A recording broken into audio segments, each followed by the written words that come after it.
has the best chance at an upset this weekend? The Bucs, the Giants, or the Jags?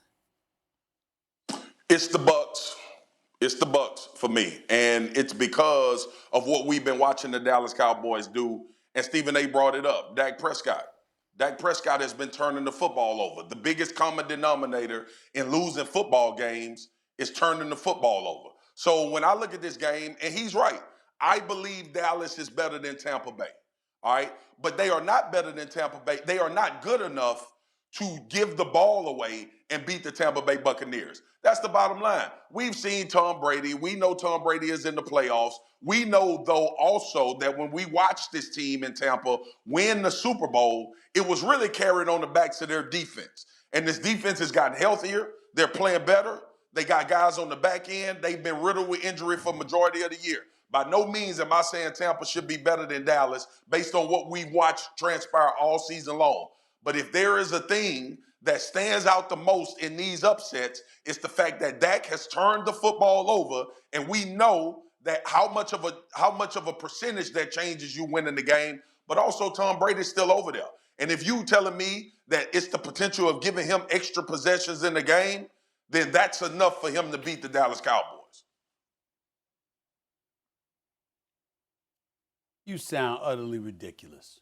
You just finished arguing with me about these damn Cowboys, and here you talking about the chance of the upset. Let me tell you something right now. What you want me to lie? When you talk about an upset, it's the Giants. It's the Giants. I'm gonna pick the Vikings to win this game because I think all the Giants have offensively is Saquon Barkley. But the best team with the best chance at an upset are the New York Giants. Because let me tell you something right now. I don't believe in no damn Minnesota. It's just that, the Giants are bereft of weapons. But when you look at Minnesota, you get bum rushed by the Philadelphia Eagles, okay? You get bum rushed and annihilated and destroyed on your own home turf 40-3 by the Dallas Cowboys. You get beat down at Lambeau Field by Green Bay in the penultimate game of the regular season, the second to last game of the regular season, when Aaron Rodgers and those boys blew you out of the state of Wisconsin and didn't even bother to give you any cheese to go home with. That's how bad it was. That was an ass whipping, okay? So there's 3 occasions this year where it was a straight up ass whipping, right? So you got that going on. You shouldn't have even beat Buffalo because you lucked up with that one. All they had to do was snap the damn ball and take a knee, and they couldn't do that. They fumbled it and got into the end zone near the end of regulation. That's how you won that game at Buffalo. And I'm looking at that. I'm looking at 4 or 5 games that the Minnesota Vikings could have easily lost. Their defense is nothing to brag home about.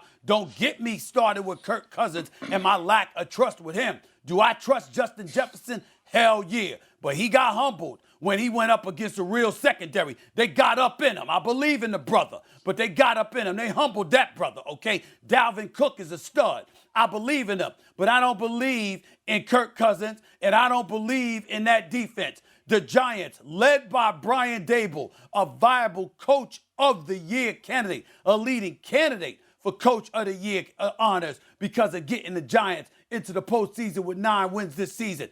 Could they come up with a strategy to beat the Minnesota Vikings? Yes, because the last time we saw them together, the Vikings needed a field goal near as time expired to beat the Giants. I think the Giants can take them. It wouldn't surprise me at all. I'm still picking the Vikings, but if there's one team that wouldn't surprise me at all if they took out the favorites, it's the New York Giants taking out the Minnesota Vikings. Well, you're not wrong. You're not wrong. You're just not as right as me. I'm never wrong. And I'm used to that. It's fine. It's fine. You're just not as right as me. Because the 2 teams that I'm talking about, so the 2, and we love each other, so it's fine. But the 2 teams that I just talked about, we do. The team that I said that can upset the Dallas, the biggest upset, they already beat Dallas. So we know that can happen. And why did they beat Dallas? Because of turnovers. That's why they beat them.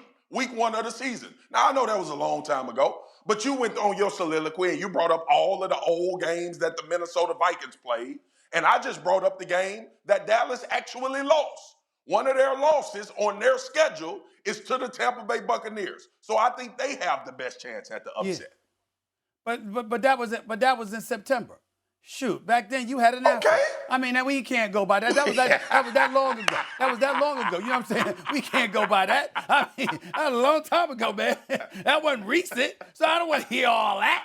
You understand what I'm saying? I'm going to go with what I just saw a few weeks ago, and I'm telling you that the chances are the Giants got a better chance of upsetting the Vikings than the Bucs have of upsetting the Cowboys. Although it wouldn't surprise me if it happened in reverse. Yeah.